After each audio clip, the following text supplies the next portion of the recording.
उनके परम प्रिय पार्षदों के भुवन मंगलमय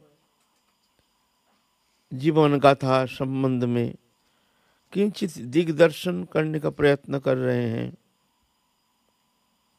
ये कथा बड़े अमृतमय कथा, जो श्रवण मात्र ही मंगल करने में समर्थ है। एकमात्र हरि कथा साधन में सबसे सरलतम उपाय, सहजतम उपाय और सरसतम उपाय है हरि कथा श्रवण। इसलिए श्रीमद् भागवत पुराण में गोपी गीत में कहते हैं, तब कथामृतम तप्त जीवनम कवि भीड़ीड़ितम कल्मषापहम श्रवण मंगलम श्रीमदाततम भुवि गृह्णन्ति ते भूरिदा जना।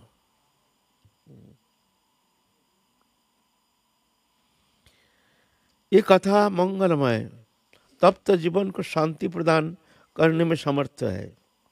संसार में तापित जीव, जितना जीव है सभी कुछ न कुछ कहीं ना कहीं दुखी है।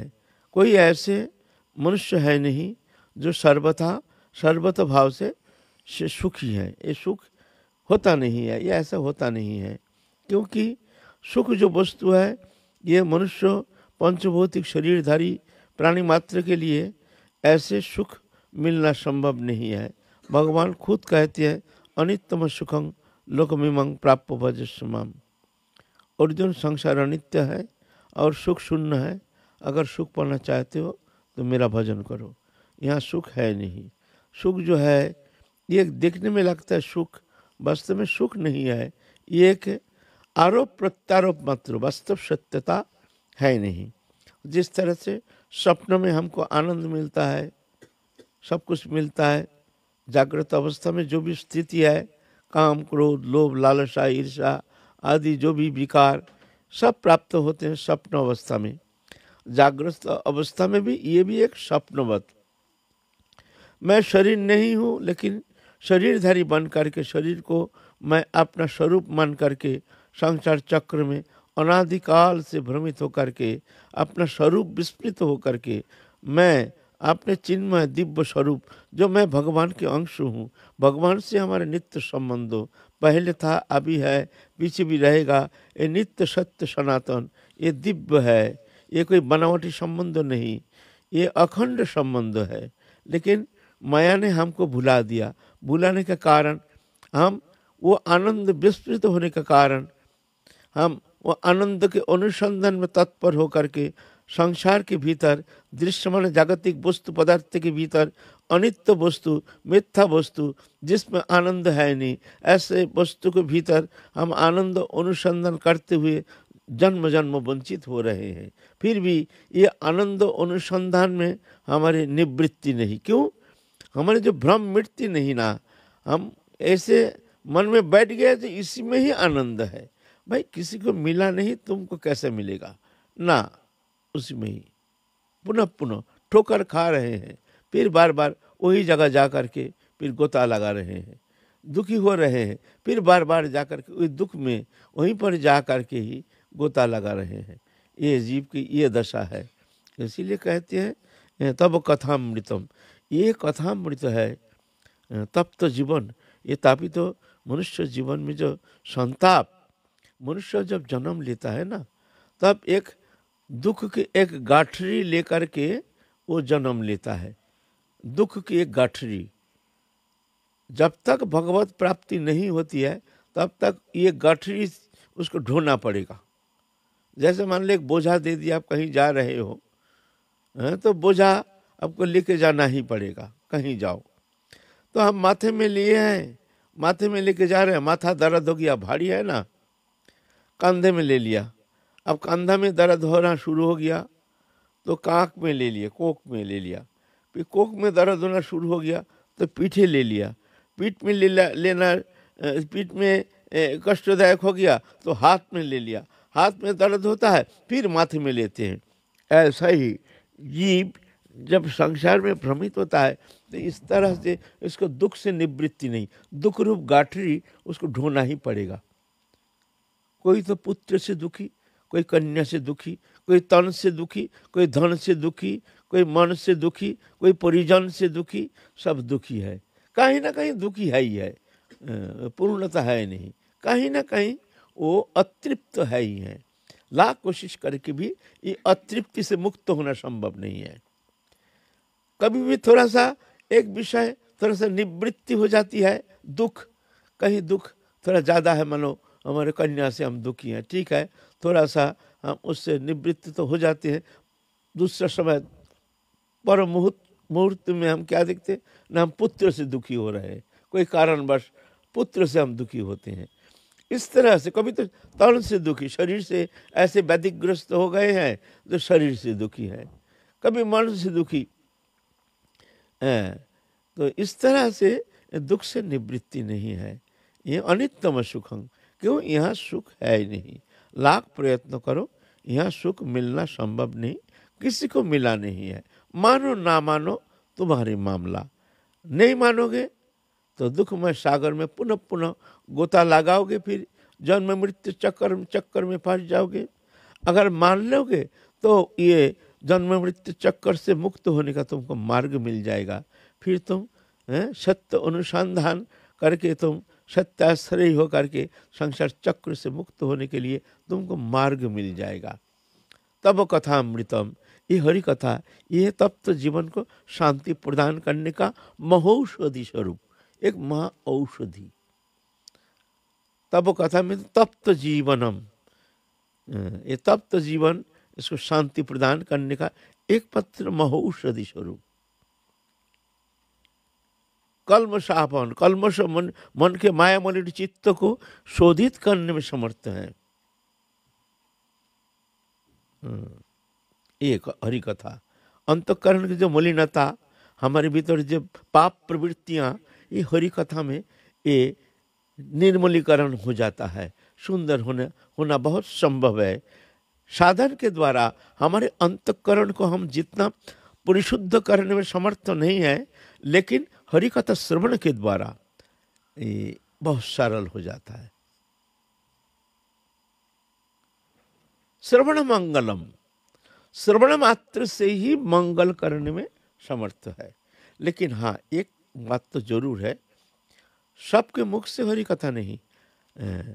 जो भगवत प्रेमी, भगवत अनुभूति संपन्न, जो श्रद्धालु है, जो जिनके समस्त चेष्टा है भगवत प्रसन्नता संपादन, भगवत प्राप्ति जीवन का एकमात्र उद्देश्य, जो कि देहोदैहिक वस्तु विषय में अनासक्त हैं, ऐसे जो संत हैं, महत् पुरुष हैं, इनके सम्मुख से जो हरि कथामृत उद्गीर्ण होती है, वो कथा बहुत शक्ति संपन्न होती है, उसमें ताकत होता है। कथा होने से ही वो कथा फलप्रसू होता नहीं है। इसीलिए पुराण में कहते हैं, सराग निराग द्विविध प्रकृतीर्थ सराग कामिलोलुप तत्कथारिद न संस्पृशेत उपदेश करत्य व न आचरण करती च अपरिक्षोपदिष्टं जत लोकनाशाय भवेत। सराग निराग वक्ता द्विविध परिकीर्तित, सराग वक्ता और निराग वक्ता। वक्ता होने से होगा नहीं। आजकल तो हम जैसे वक्ता तो बहुत मिल जाएगा, जो किताबी विद्या अध्ययन करके किताबी बहुत सारे शब्द शैली संग्रह करके नाना प्रकार कहानी फहानी दे करके मनोरंजक अनुष्ठान, गाना बजाना, म्यूजिक फ्यूजिक दे करके, हाँ, मनोरंजन करने का सुंदर उनकी प्रक्रिया उनको पता है, अच्छा लगता है, खराब लगेगा नहीं, है ना। तो ऐसा नहीं, वो कथा में शक्ति तभी होती है जब साधक जो भजन सिद्ध हैं, भजन करते हैं, भगवत चरण में समर्पित हैं, जिनके मन में कोई कामना वासना नहीं है, जो हरिभक्ति जीवन का एकमात्र उद्देश्य है, जो काम क्रोध आदि के दास नहीं है, ऐसे जो भक्त हैं, उनके जो मुखोद्गीर्ण कथा वो शक्ति होती है। मैंने कैसे, मान लीजिए जे एक जन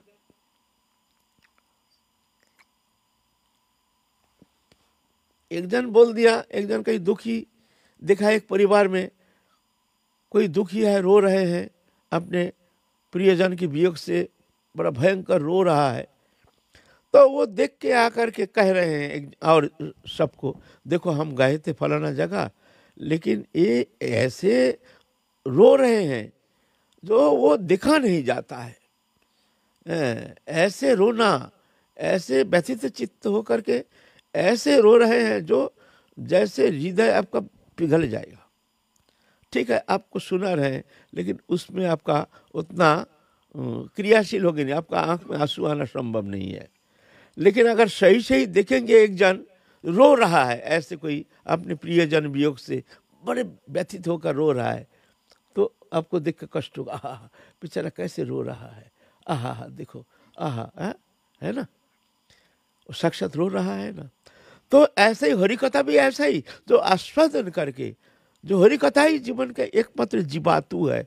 ऐसे साधक जो है, जो हरि कथा परिवेशन करते हैं, वो शब्द में दम होता है। वो शब्द जाकर के तुम्हारे हृदय को परिवर्तित करके तुम्हारे भीतर में हरि भक्ति प्राप्त होने का मार्ग उसमें तुमको प्रशस्त हो जाता है? और हरि भक्ति प्राप्त करने का बीज भी तुमको मिल जाएगा वहाँ से, है ना। तो इसीलिए निराग वक्ता, निराग वक्ता कौन है? जो कुछ चाहिए नहीं। हरि कथा क्यों कहते हैं ना, प्रभु कहा रहे हैं हमारे मुख से, प्रभु की इच्छा, हमारी एकमात्र उद्देश्य है प्रभु की प्रसन्नता। तत्सहित अगर जितना श्रोता है इनकी प्रसन्नता, इनके कुछ लाभ मिल जाए तो हमारे कथा की सार्थकता, नहीं तो बेकार हमारे समय बर्बादी। अगर हमारे कथा में, शब्द में अगर ऐसा कोई दम नहीं है, अगर किसी का हृदय में थोड़ा सा भक्ति के स्पर्श नहीं होता है, तो वृथा हमारे समय, ऐसा है ना।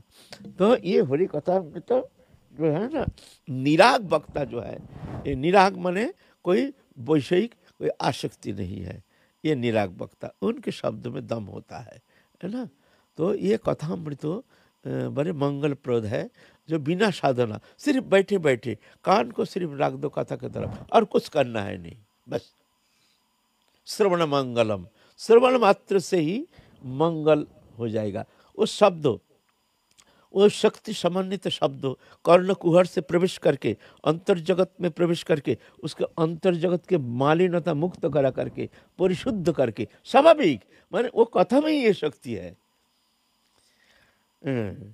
अंतकरण को परिशुद्ध करा करके फिर उसमें भक्ति लता बीज को बपन कर देते हैं, रोपण कर देते हैं ये महत् पुरुष, है ना।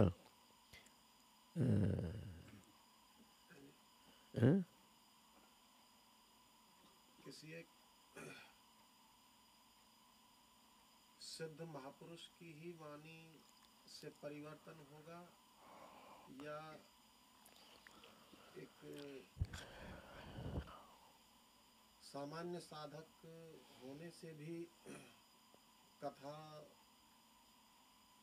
अगर की जाए उनके श्रीमुख से, सामान्य साधक के द्वारा भी कल्याण हो सकता है, या सिद्ध महापुरुष ही होने चाहिए कल्याण करने के लिए? देखो, अगर निराग वक्ता है, सराग वक्ता माने कामी लोलुप, उनका बहुत सब नहीं, कोई कोई ऐसे हैं सराग वक्ता जो ये प्रोफेशन बना लिया है हरि कथा को। उनको तय करते हैं हमको इतना रुपया चाहिए, इतना चाहिए, ये चाहिए, साजा चाहिए, बजा चाहिए, ऐसा चाहिए, फलाना चाहिए, ढकोना चाहिए, हमारे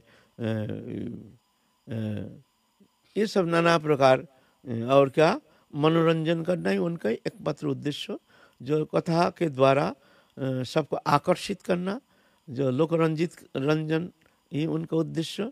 फिर आकृष्ट कराएंगे, बहुत भेंट प्रणामी देंगे, बहुत सारे सेवा का सेवा बताएंगे, हैं। तो ये धन आहरण करना, मान प्रतिष्ठा धन इत्यादि की तरफ उनके नज़र है, बस ये है सराग वक्ता। ऐसे सराग वक्ता के मुख से जो हरि कथा है, ऐसे अकल्याण नहीं है जो अकल्याण होगा, नहीं, माने उसमें आपको जीवन में परिवर्तन लाना संभव नहीं है।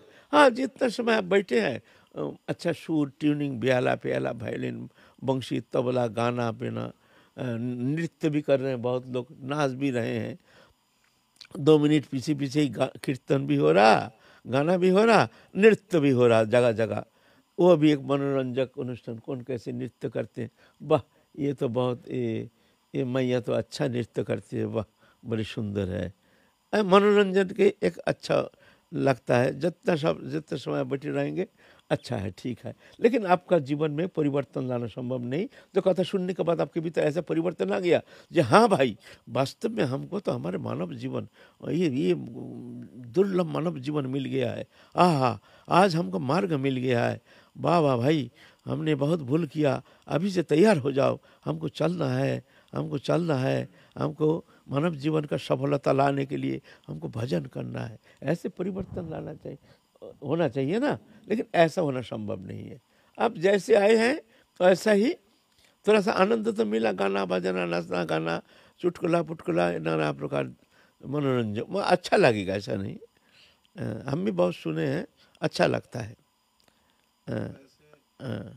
सभी अभी ऐसे भी है, वो टीवी भी रखते हैं, टीवी मैंने मान लीजिए अभी हमें राजा बलि की उपाख्यान सुना रहे हैं, तुरंत बलि महाराज का वो फिल्म उसमें दिखा रहे हैं, बलि महाराज का फिल्म।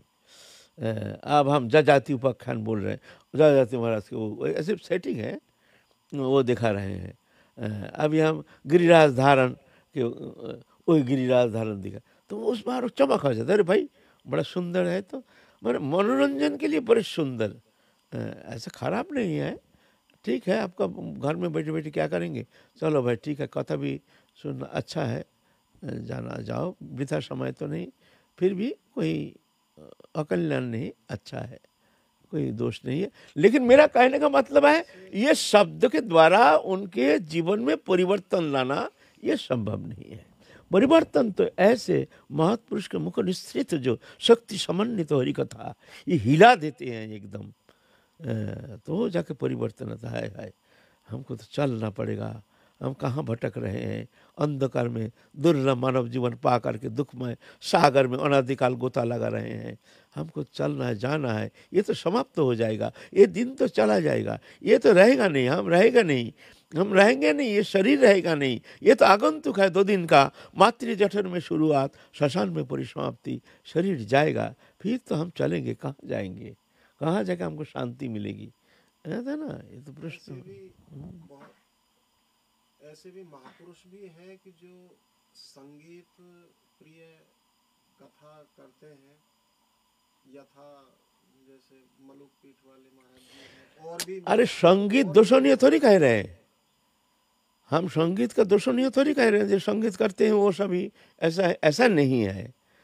संगीत एवं कथा वाचन करते हैं बड़े बड़े महत् पुरुष, बड़े बड़े महान पुरुष, अनुभवी संत भी हैं, जैसे हमारे मलुक पीठाधीश महाराज जो है एकदम समस्त सद्गुण से अलंकृत हो, वैष्णवी हो, जितना सद्गुण रहना चाहिए एक वैष्णव के अंदर, जो भी सद्गुण रहना चाहिए, मलुक पीठ के महाराज हमारे श्रद्धेय राजेंद्र दास जी महाराज, उनके जीवन में मैं तो हमारे 45-50 सालों के संत जीवन में हमने बहुत संतों के पास गए हैं, लाखों लाखों संतों, लेकिन मलुक पीठ महाराज के राजेंद्र दास जी के ऐसे उनके अंदर जो हमको जो देखा, समस्त वैष्णवीय समस्त सद्गुण से अलंकृत हो, संत अनपेक्षा मच्चित्ता प्रशांता, संत अनपेक्षा मच्चित्ता प्रशांता, समदर्शिन निर्मम निरहंकारा निर्दंधा निष्परिग्रहा, ये समस्त सद्गुण से अलंकृत,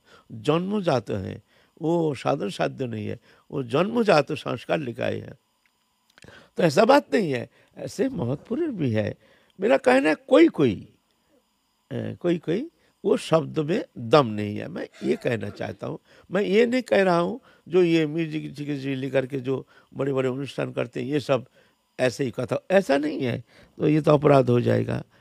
इसमें भी अच्छे अच्छे संत हैं, अच्छे अच्छे महत्पुरुष हैं, अच्छे अच्छे वक्ता हैं, जो कि अनुभवी हैं, जिनके शब्द में दम भी है, ऐसा नहीं है। तो ये कथा मृत्यु, एक कथा मनुष्य जीवन में परिवर्तन लाने के लिए कथा सर्वप्रथम हरि कथा श्रवण करना जरूरी है। बिनु सत्संग न हरि कथा, तेह बिना मोह न भाग, मोह गए बिनु राम पद होय न दृढ़ अनुराग। हरि कथा श्रवण अगर मौका मिल जाए, कभी कोई महत्पुरुष के मुख निश्रित हरि कथा श्रवण करने का अगर कहीं मौका मिल जाए तो ये समय किसी भी कीमत पर गंवाना नहीं चाहिए, श्रवण करना चाहिए। बहुत सरल सहजतम पंथा, भगवत प्राप्ति के लिए सबसे सरलतम पंथा है हरि कथा श्रवण। ऐसे महत्पुरुष के श्रीमुख निश्चित हरि कथा अमृत शब्द जो है ये शक्ति समन्वित शब्द है। तो ऐसा ही हमारे महाप्रभु इस कलियुग में आए हैं अपने पार्षदों को लेकर के, जो कि सुप्त चेतन सत्ता को जगाने के लिए। ये शक्ति महत्पुरुष में है, ये साधारण मनुष्य में है नहीं। हमारे भीतर सोया हुआ जो चेतन सत्ता, मूल जो शक्ति वो सोया हुआ है। जब तक वो शक्ति अद्या शक्ति जब सोती रहती है तब तक जाकर के हमारे भीतर चेतन का अनुभव होना संभव नहीं है ना। इसलिए योग मार्ग में यही षडचक्र भेद कहते हैं, मूलाधार स्वादिष्ठान मणिपुर अनाहत विशुद्ध आज्ञा चक्र भेदी षडचक्र भेद। हमारे भी वैष्णव साधना में भी वही शक्ति, जब तक वो जागृति नहीं होती है तब तक जाकर साधक आगे बढ़ नहीं पाता है। शक्ति हमको आगे ले जाते हैं। मूलाधार स्वादिष्ठान मणिपुर अनाहत विशुद्ध आज्ञा चक्र, एक एक कौन चक्र में जाने से क्या स्थिति होती है ऐसा भी है।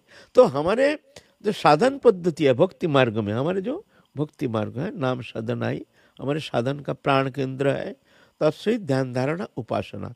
हम लोग वो षडचक्र भेद का कोई उस विषय हमारा आग्रह नहीं लेते हैं व अनुसंधान भी नहीं करते, लेकिन हाँ ये शक्ति वो जागृति होती है, ये जगा देते हैं महत्पुरुष, शक्ति समन्वित महापुरुष ये चेतन सत्ता को जगा देते हैं। जब जगा देते हैं तभी जाकर के उसके भीतर वो भजन स्प्रिया, भजन करने के लिए तीव्र स्प्रिया जागृति होती है, नहीं तो ऐसा होगा नहीं। महत कृपा भिन्न कोनो कर्म में भक्ति न आए, कृष्ण भक्ति दूरे रहू संसार ना जाए क्षय। बोलते महत कृपा भिन्न कोनो कर्म के द्वारा भक्ति प्राप्त तो दूर की बात है, संसार के जो वासना जो जड़ है, जो संसार में हमको फंसा के रखा है हमारे वासना। संसार क्या है? वासना ही संसार।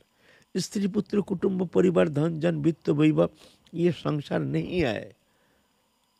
भूल नहीं समझना, हम संसारी है, हम संसारी नहीं है।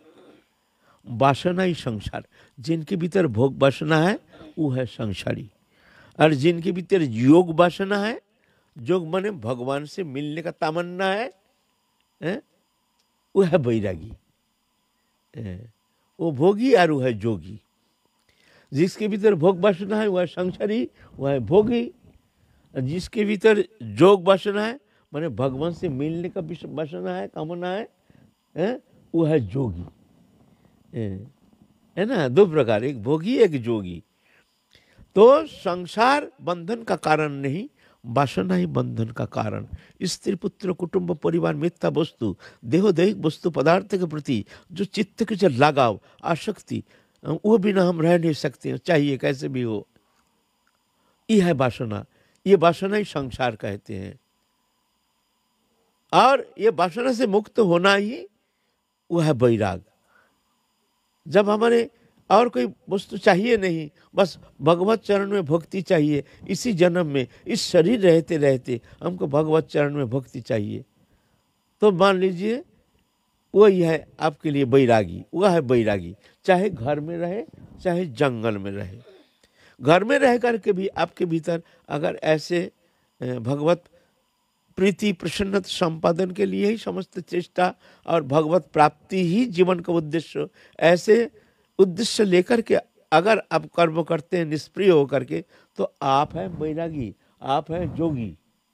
और हम जोगी वेश धारण करके अगर हमारे भीतर भोग स्प्रिया है तो हम हैं भोगी। भोगी और जोगी अंतःकरण वृत्ति, न कि इंद्रिय वृत्ति, अंतःकरण की भावना है विशेष, है ना। तो इसलिए संसार बंधन का कारण नहीं है, वासना ही बंधन का कारण है। स्त्री पुत्र परिवार संसार नहीं है, जहाँ वासना है भोग वासना वही बंधन का कारण है।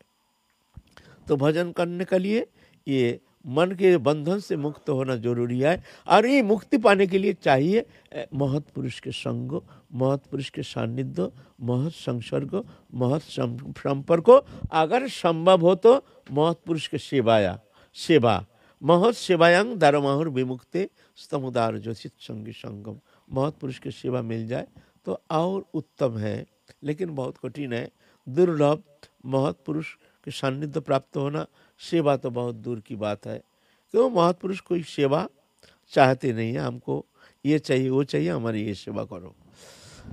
तो आगे चलेंगे। महाप्रभु आए हैं उनके समस्त पार्षदों को लेकर के, और दुर्लभ वस्तु प्रदान करने के लिए, जो कलियुग के जीवों के लिए जो असंभव है, साधन साध्य नहीं है, कृपा साध्य है। कृपा करके करुणा करके महाप्रभु आए हैं इस कलियुग में। उस राधा कृष्ण जुगल निवृत्त विलास माधुरिमा, उस माधुरिमा के चरम निर्जास जो मंजरी भाव उपासना पद्धति, वो रस निर्जास प्रदान करने के लिए इस कलियुग में अवतीर्ण हुए हैं और समस्त पार्षदों को लेकर आए हैं। तो उनके जीवन चरित्र संबंध में हम लोग आस्वादन करने के लिए प्रयत्न कर रहे हैं। साथ आए हैं नित्यानंद प्रभु जो साक्षात बलराम। हम लोग आलोचना किए हैं कैसे जन्म लिए हैं नित्यानंद प्रभु। एक चका नामक स्थान, वहाँ पर जन्म ले करके एक सन्यासी आकर के माता से भिक्षा मांग करके ले गए हैं तीर्थ पर्यटन करने के लिए। जब माँ हम रास्ते में चलेंगे, हमारे सेवा के लिए एक ब्राह्मण बालक चाहिए और हम उसको साधु बनाएंगे, एक अच्छा जोगी बनाएंगे, ऐसे आपके पुत्र को हमको बहुत अच्छा लगा, इसको दे दीजिए। प्रतिज्ञाबद्ध हो गए हैं। हराई पंडित और उनकी पत्नी माता पद्मा देवी विवश होकर देना पड़ा और वो पुत्र को लेकर चल दिए हैं। चलते चलते वो तो चले गए हैं, फिर बालक को छोड़ के चले गए हैं। बालक नाना तीर्थ पर्यटन करते करते पहले तो बक्रेश्वर हो करके फिर वहाँ से गया गए हैं, गया से गए हैं काशीपुरी, काशीपुरी जा कर के वहाँ भगवान भोले बाबा के दिव्य नगरी, वहाँ पर खूब उनके दिव्य स्वरूप, उनके दिव्य भाव जाग गए हैं, जान गए हैं अपने स्वरूप। क्योंकि वो तो साक्षात नित्यानंद प्रभु तो साक्षात बलराम है ना। तो इतना में तो तीर्थ पर्यटन करते करते अब आगे भी उम्र भी बहुत थोड़ा सा आगे बढ़ गए हैं, अब थोड़ा सा किशोर अवस्था प्राप्त हो गए हैं। वहाँ पर अभी जो बाबा विश्वनाथ हैं, वहाँ औरंगजेब के पीरियड 1658 से लेकर के 1707 यहाँ तक औरंगजेब के पीरियड, इस पीरियड में बहुत हमारे हिंदू मंदिर को बहुत बुरी तरह से नष्ट करके वहाँ पर मस्जिद बनाया गया है। तो जब वो वहाँ शिव जी का मंदिर जब नष्ट किया, सेवक लोग क्या करेंगे, उस भोले बाबा को लेकर के ज्ञानवापी कुआं है उसमें संरक्षित करके रख दिए, जिस कुआं को लेकर कभी ज्ञानवापी मस्जिद कहते हैं ना, वो झगड़ा जो है वहाँ पर रख दिए हैं सेवक लोग, वो है ज्ञानवापी, है ना, रख दिए हैं। तो उसके पहले नित्यानंद प्रभु आए हैं जब, तब तो कोई ऐसे नहीं था। नित्यानंद आए हैं 1486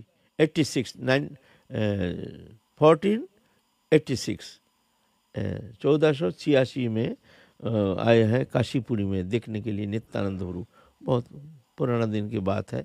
उसके बाद नित्यानंद प्रभु तो वहाँ से चले गए, फिर वहाँ पर ये औरंगजेब आकर के आक्रमण करके, और ये लोग तो बहुत सारे औरंगजेब के पंथावलंबन करके वो लोग अभी बोलते हैं ना ये ज्ञानवापी हमारा है, लेकिन वास्तव में वो तो हमारे हिंदू मंदिर ही था, हमारे हिंदू का ही था। लोगों माने या ना माने इसमें कुछ फर्क नहीं पड़ता है। अभी भी वो शिवलिंग वहाँ विद्यमान है, जो सुप्रीम कोर्ट में राय से अभी तो वहाँ वो मान्यता प्राप्त मान लिए गए हैं, जो ये हमारे हिंदू ही शिव जी का ही शिवलिंग है ऐसा। फिर वहाँ से तो हमारे नित्यानंद प्रभु काशीपुरी भ्रमण करते करते चले आए हैं प्रयाग क्षेत्र में। प्रयागराज समस्त तीर्थ के राजा, यहाँ कहते हैं 7 करोड़ कितना हजार समस्त तीर्थ उस प्रयागराज में, प्रयाग क्षेत्र में विद्यमान है। इसीलिए प्रयाग तीर्थ को कहते हैं प्रयागराज। ये प्रयागराज है। यहाँ पर ब्रह्मा जी ने परतत्व जानने के लिए यज्ञ किए हैं। ब्रह्मा जी ने प्रथम गंगा जमुना सरस्वती 3 तीर्थ के बीच में वहाँ पर त्रिवेणी संगम में परतत्व विषय पूर्ण ज्ञान प्राप्त करने के लिए ब्रह्मा जी ने 10 अश्वमेध यज्ञ किए हैं। 10 एक एक करके 10 अश्वमेध यज्ञ करने का बाद जाके उनको वो पूर्ण ब्रह्म ज्ञान उनको मिली है। इसलिए वहाँ उस स्थान का नाम है दशाश्वमेध घाट, नाम है ना। प्रयागराज में दशाश्वमेध घाट है। और पुराण में वर्णित है, वहाँ एक क्या नाम है उसका, नाम है भंडकासुर नामक एक असुर था। वो असुर भोले बाबा का बड़ा तपस्या किए, बड़ा तपस्या किए। तपस्या करने के बाद भोले बाबा तो आशुतोष माने आशु माने शीघ्र, तोष माने तोषण माने प्रसन्न होने का कारण भगवान भोले बाबा का एक नाम आशुतोष, बहुत जल्दी प्रसन्न हो जाते हैं। समस्त देवताओं के अंदर भोले बाबा ऐसे हैं, इतने सरल सीधा हैं। वो तो सब समय अपने मस्ती में रहते हैं। तो भोले बाबा सबसे बहुत जल्दी प्रसन्न होने का कारण भोले बाबा का एक नाम आशुतोष, उनको प्रसन्न किए। प्रसन्न होने से बोले वर मांगो। बोलते हैं वर हमको कोई देवता कोई मनुष्य कोई हमको मार नहीं सकता है, ऐसे वर दो हमको। पहले अमर वर मांगे, बोलते अमर वर तो किसी को मिलता नहीं है, लेकिन ठीक है कोई देवता कोई मनुष्य कोई तुमको तुम्हारे ऊपर विजय कर नहीं पाएगा, ठीक है। तो वो भंडकासुर उसने बड़ा अत्याचार करना शुरू कर दिया, अत्याचार करना शुरू कर दिया। अब इंद्र स्वर्ग लोग जा करके आक्रमण कर दिया, और इंद्र तो डर के मारे कहाँ भाग गया। अब सोची माता बोलते, सोची माता तुम हमारे दासी बन के हमारी सेवा करो। सोची माता जो सोची देवी है, इंद्र पत्नी, उन्हें दासी बन के हमारी सेवा करनी पड़ेगी। सोची माता डर के बारे चले गए हैं एकदम कैलाश जाके पार्वती माता के चरण में पड़ करके मैया हमको रक्षा करो, हमको रक्षा करो। ऐसे भंडकासुर हमको इस तरह से बड़ा परेशान कर रहे हैं। मैया बोले ठीक है कोई नहीं बेटी, कोई चिंता नहीं तुम। तो आप भंडकासुर वो तो ढूंढते ढूंढते कैलाश जाके हाजिर, वहाँ द्वारपाल तो गणेश जी हैं। गणेश जी को बोला कहाँ लाओ, हाँ सोची को लाओ हमारी सेवा के लिए, ऐसा कहे हैं। तो ऐसा तो थोड़ी होता है। तो उनको तो भगा तो दिया, लेकिन इधर क्या हुआ, समस्त देवता दुखी होकर के यज्ञ करना शुरू किया है। वहाँ त्रिवेणी संगम के पास है, वहाँ देवी मंदिर, देवी है आद्याशक्ति, आद्यापीठ, 51 पीठ के एक पीठ, देवी मैया के अंगुली वहाँ गिरने के कारण वहाँ एक देवी पीठ है, वहाँ पर देवी मैया रहती है। वो देवी मैया ललिता नाम से प्रसिद्ध है, ललिता मैया, देवी मैया ललिता नाम से प्रसिद्ध है। वो मैया की आराधना किए हैं सब देवता लोग जा करके, सब आहुति दे रहे हैं, हमारे रो रहे हैं, पीट रहे हैं। फिर देवी मैया आविर्भूत हो गए हैं, वहाँ अग्निकुंड से प्रज्वलित हो गए, रक्तांबर धारी देवी मैया प्रकट हो गए हैं। तो मैया से प्रार्थना की, मैया हम लोगों को रक्षा करो, मैया रक्षा करो, रक्षा करो। क्या है ना, ये राक्षस जो है ये हमको बहुत, हम लोगों को परेशान कर रहे हैं, हमको खदेड़ दिया, स्वर्ग लोग से खदेड़ दिया। अब जहाँ जाते वहीं परेशान करता है ये दुष्ट राक्षस से। आप इस तो बचना बड़ा मुश्किल है असुर से।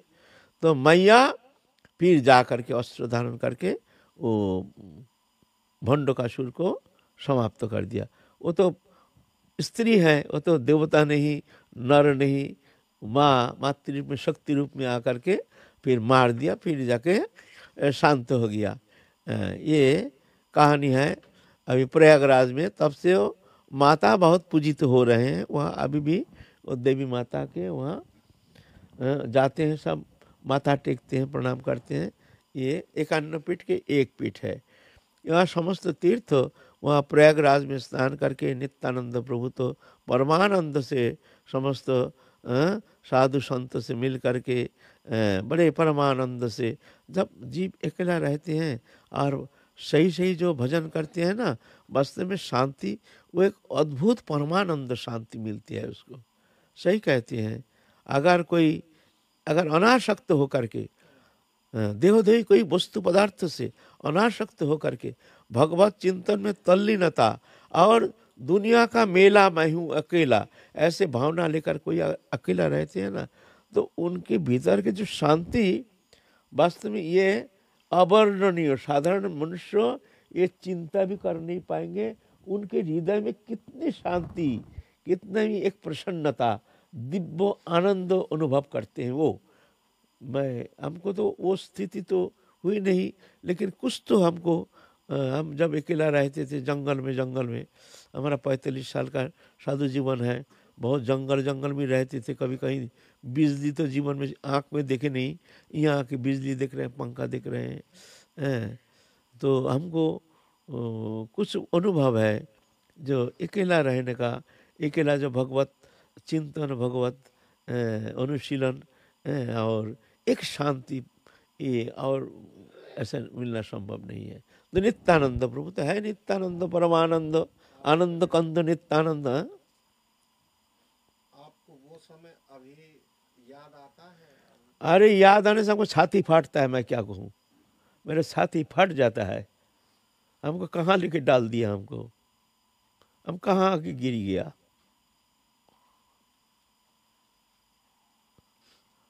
अभी तो नाना प्रकार व्याधि के लिए शुगर पुगर है। अगर शुगर भी अगर ठीक हो जाए तो हम अभी भाग जाते, अभी भी हम भाग जाते। वहाँ भागना अब संभव नहीं है। अभी चारों ओर से घेर गया, अब चारों ओर से अच्छी तरह से घेर लिया सब भक्तों सब दुनिया भर के।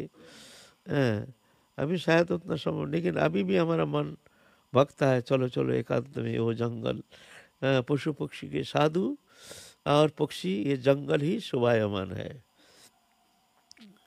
घर में सोने का पिंजर में जैसे पक्षी जो है उसको शोभा थोड़ी देती है ना, उसका आनंद मिलता है। साधु भी ऐसे ही, आश्रम सुंदर सब सुविधा के अंदर, साधु को भी वो आनंद थोड़ी मिलेगा, वो आनंद मिलेगा नहीं, वो आनंद मिलता नहीं है। ये जैसे पक्षी सोने का पिंजर में रह करके, जैसे बड़े पैसे वाले के घर में उसको जैसे मिलता है, और अगर भगवत भजन करना चाहते हैं तो साधु को भी, या आश्रम मंदिर भी उसको ऐसे ही लगता है जैसे हम पिंजड़े में फंस गए हैं, है ना। जोगी जुंजित सतत आत्मनगर हर्षि स्थितो एकाकी जत चित आत्मा निरशिर परिग्रह। गीता में कहते हैं जोगी जो भजन करेंगे, जुंजित मन को लगाने के लिए, सतत आत्मना मन को हर समय भगवत चरण में लगाने के लिए, रहस्य स्थित हो, रहस्य माने एकांत स्थान जहाँ कोई है नहीं, कोई एका अंत, एकांत माने जंगल नहीं, एका अंत माने तुम ही हो और कोई नहीं है, इसको कहते एकांत। ये एकांतता बहुत ये समझते नहीं है, बहुत ये शब्द कोई गलत माने करते हैं। गृहस्थी लोग कहते हैं तो हम तो एकांत हो नहीं पाते, हम तो गृहस्थी हैं, तो हमारे एकांतता नहीं तो हमारा तो भजन होगा नहीं, हम तो गृहस्थी हैं। वास्तव में बात ऐसा नहीं, एकांत शब्द का हम लोग गलत अर्थ करते हैं। एकांत संधि करने से क्या होता है, एका युक्त अंत, एकांत, तुम माने एका माने तुम, अंत माने शेष, माने तुम हो और कोई नहीं है, इसको कहते एकांत। ये तुम्हारे घर में भी संभव, घर में भी तुम अपने ऐसे रूम ले लो, अभी तो वो जंगल है नहीं और वो एकांत भजन करना संभव नहीं है, अपना दरवाजा बंद करो, अपना डिटैच्ड समस्त प्रियजन कुटुंब आदि से कुछ जब तक भजन करे तब तक के लिए तुम एकांत हो जाओ। एकांत मतलब तुम ही हो और कोई नहीं। फिर दरवाजा बंद करके बस मोबाइल को भी साथ नहीं रखना, उसको फेंक देना, तो घर में भी एकांत तो हो सकता है, ये नहीं तो जंगल जाना जरूरी है। जंगल में जा कर के भी क्या मंगल है, वहाँ भी लोग जान नाना प्रकार चिलुम चल रहा है, नाना प्रकार भंडारा चल रहा है, खूब लोग जन आ रहे हैं, सेठ आ रहे हैं, तो ये एकांत तो थोड़ी है, इसको एकांत तो थोड़ी कहा जाएगा। तो जोगी जुंजित सतात्मन रहस्य स्थित, रहस्य माने एकांत स्थान में स्थित, एकाकी, एकाकी माने अकेला, साथ कोई नहीं, एकाकी जथोचित आत्मा निरसी अपरिग्रह, आत्मा को संयमन करके निराशी, कोई आशा नहीं रखना हमको ये करना है, वो करना है, वो करना है, वो करना है।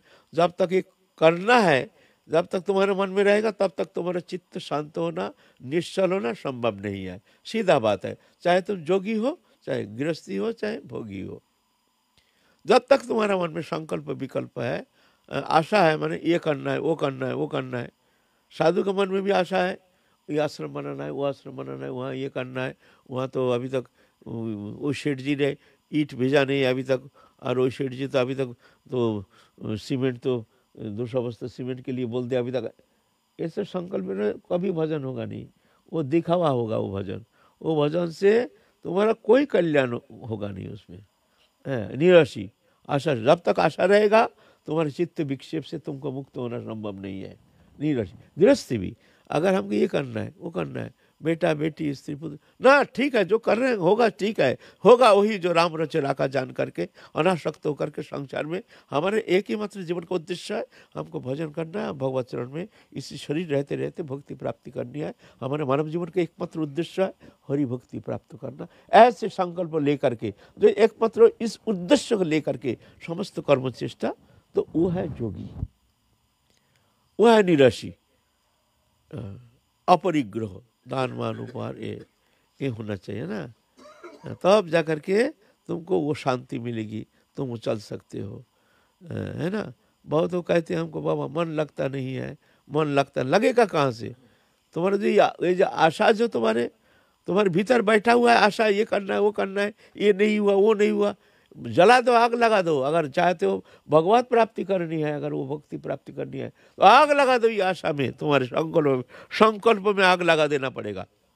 बोले तो हम गृहस्थी है, हम तो गृहस्थ के छोड़ दे सब, ऐसे ऐसे थोड़ी होता है। बोले ना ना, ऐसा नहीं, गृहस्थी बंधन का कारण नहीं है। तुम अपने को दास मानो, कर्ता मानो प्रभु को, प्रभु जैसा करेंगे प्रभु की इच्छा, ऐसे जान करके अनासक्त होकर प्रभु के दास मान करके प्रभु का कर्ता मान के संसार में कर्म करो, तो फिर बंधन का भय नहीं है। और कर्ता बन जाओगे तो फंस जाओगे, वो बंधन तो होगा स्वाभाविक। कर्ता बनोगे तो, दास बनोगे तो भय नहीं। जब दास बनोगे तभी जाके तुम मुक्त हो सकते हो, जब कर्ता बनोगे तो फंस जाओगे, बंधन से मुक्त होना संभव नहीं। सीधा बात है, चाहे जोगी हो चाहे भोगी हो, जोगी हो चाहे गृहस्थी, है ना। तो नित्यानंद प्रभु ऐसा करते करते, तीर्थ पर्यटन करते करते आ गए हैं मधुपुरी, मथुरा प्रदेश। मधुपुरी, ये मधु नामक दैत्य शत्रुघ्न ने आकर के ये स्थापना की है मधुपुरी। रामचंद्र, राम लक्ष्मण भरत शत्रुघ्न, तो शत्रुघ्न जी आकर के ये मथुरापुरी को स्थापना किए हैं। ये मधु नामक दैत्य का राज था। तो वो शत्रुघ्न जी आकर के फिर उनके नाम से, मधु दैत्य के नाम से मथुरा नाम हुआ है। यहाँ का स्थापना की है शत्रुघ्न जी। तो यहाँ घूमते घूमते घूमते घूमते नित्यानंद प्रभु का भी तीर्थ पर्यटन चल रहा है। फिर आगे चलेंगे उनके दिव्य आदि बहुत सुंदर सुंदर, अति सुंदर दिव्य लीला, जो लीला सुन करके आपका हृदय गदगद हो जाएगा। एक सुंदर, एक भगवत प्राप्ति की एक रोशनी आपको मिल जाएगी। आपका हृदय एक सुंदर आनंदवर्धक, एक सुंदर जीवन कहानी सुन करके आपके हृदय गदगद हो जाएगा। तीर्थ पर्यटन कर रहे हैं अभी नित्यानंद प्रभु। फिर जा कर के मथुपुरी आकर के यहाँ स्नान किए हैं, वहाँ मथुरा में स्नान करके फिर वृंदावन में प्रवेश किए हैं। जब वृंदावन में प्रवेश किए हैं, उनको पूर्व स्मृति जागृति हो गई है। जो बलराम, तो स्वयं बलराम तो बस बलराम आवेश में ही अब जंगल जंगल घूम रहे हैं। और उस समय मथुरा की स्थिति माने अभी से 500 साल 550 साल पहले क्या स्थिति थी उस समय मथुरा का? सिर्फ जंगल जंगल जंगल जंगल। मथुरा से लेकर के केशी घाट तक, उधर से जमुना से लेकर के छोटी गरा तक पूरा विशाल वनभूमि वन प्रदेश था। वहाँ पर लोकेलिटी था नहीं, एक लोकेलिटी थोड़ा सा था वहाँ ओक्रूर घाट, वहाँ 2-4 घर तो रहते थे, 2-4 घर जरूर, ज़्यादा नहीं, 2-4 घर, गांव में नहीं, ओक्रूर घाट बस। और कहीं जंगल जंगल जंगल जंगल, लोकेलिटी था नहीं। अभी जब वृंदावन आप लोग दर्शन करते हैं वहाँ गहरा जंगल था, शेर भालू हिंस्र जानवर वहाँ रहते थे, ऐसे उस समय था। वृंदावन में आकर के नित्यानंद प्रभु तो बड़े आनंद में, दिव्य आनंद। और वृंदावन की उस समय शोभा, अपरूप शोभा, जंगल की शोभा। अभी ना जाने लीला शक्ति उस शोभा को हरण करके ले गए, अपहरण करके ले गए। आप लोग मानेंगे नहीं हमारे बात। आप बोले आप क्या कह रहे हैं? हम जब आए हैं ना, वृंदावन की जो वनभूमि के शोभा देखे हैं ना, हम खुद चकित हो गए। जो अभी भी ये भौमलोक में इतना सुंदर वनभूमि, वन प्रदेश हो सकता है? एक बार हम डुमन वन में गए, आज से 35 साल से ज़्यादा, 35 साल से ज़्यादा होगा। डुमन वन गए, पहला वन शोभा देख करके हम इतना चकित हो गए कि क्या भौमलोक में इतने सुंदर वन प्रदेश अभी भी है, संभव है? हरियाली जैसे हरा घास, और कहीं कहीं तो डूंगर, कहीं तो पीलू, कहीं तो तुम्हारा तमाल वृक्ष, कहीं कदम्ब वृक्ष, ये सब है। और बीच में कुछ दिन पहले हम गए, जब भाई चलो बहुत दिन गए नहीं डुमन वन, चलो डुमन वन जाके जब गाड़ी रुके, बाबा उतरिए, उतर कर बोले भाई ये कहाँ ले आए? अब डुमन वन जाना है हमको। बोलते ये तो डुमन वन। हम बोले ये कहाँ डुमन वन? देख गृहस्थी लोग वहाँ घर बना लिया, ये कर लिया, सब खेती खमान ये चल रहा, ना वो वनभूमि है ना वन प्रदेश है। जिस कुंड के किनारे में बैठ कर हम भजन करते थे, नाना प्रकार, कितना सैकड़ों प्रकार के पक्षियाँ, चिचियाहट, कितना सुंदर निर्मल जल, चारों ओर जंगल, ऐसे हंस विचरण करते थे। वो सूखा हुआ एकदम, कुछ पानी नहीं, कुछ नहीं, एक स्मृति मात्र, एक पूर्व प्राचीन स्मृति बहन करके जैसे पड़ा है, एक सूखा प्रदेश, ना एक बूंद पानी है ना कुछ है। हमने बोला अरे भाई आप जीवन में आएंगे नहीं डुमन वन, हमने क्या देखा, आज क्या देख रहे हैं। ये प्रेम सरोवर हमने जब पहले आए हैं, इतना सुंदर। आप रोज शाम के वक्त दोपहर को प्रसाद पाके फिर चले जाते थे माला लेके जंगल में बैठते थे, अजगर, फिर तुम्हारा खरगोश, हिंसा नहीं। एक दिन हम बैठे हैं भजन कर रहे हैं, जंगल कोई नहीं है, अब से प्राय लगभग 40 साल पहले बैठे हैं भजन कर रहे हैं।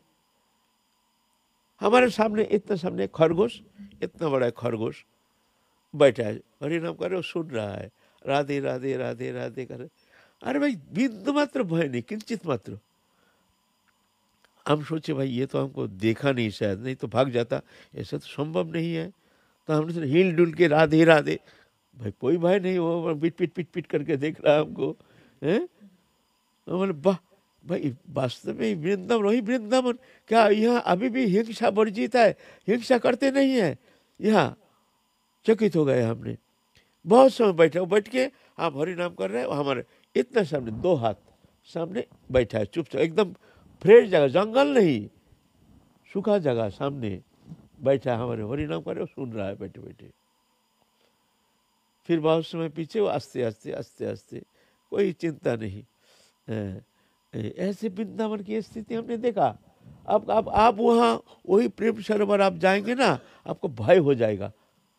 बामुर, उसमें बामुर था ही नहीं, काटा और जंगल, भाई मन क्या जैसे भूत प्रेत रहता है, मन नहीं करेगा जो यह 5 मिनट के लिए बैठूं। हैं। इतना सुंदर वृंदावन की वो स्थिति। एक दिन कहानी सुनो, एक कहानी सुनो। कह रहे थे नित्यानंद प्रभु के बात, कहते कहते थोड़ा सा मन में आ गया।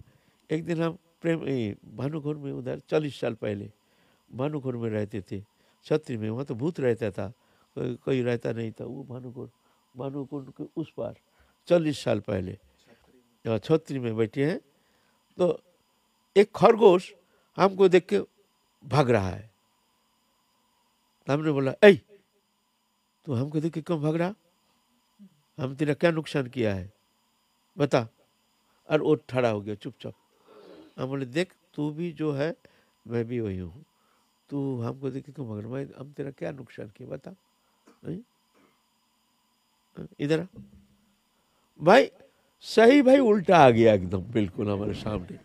सही कहता हूँ भाई, हमारे सामने उल्टा के बैठ गया, उल्टे के बैठ गया।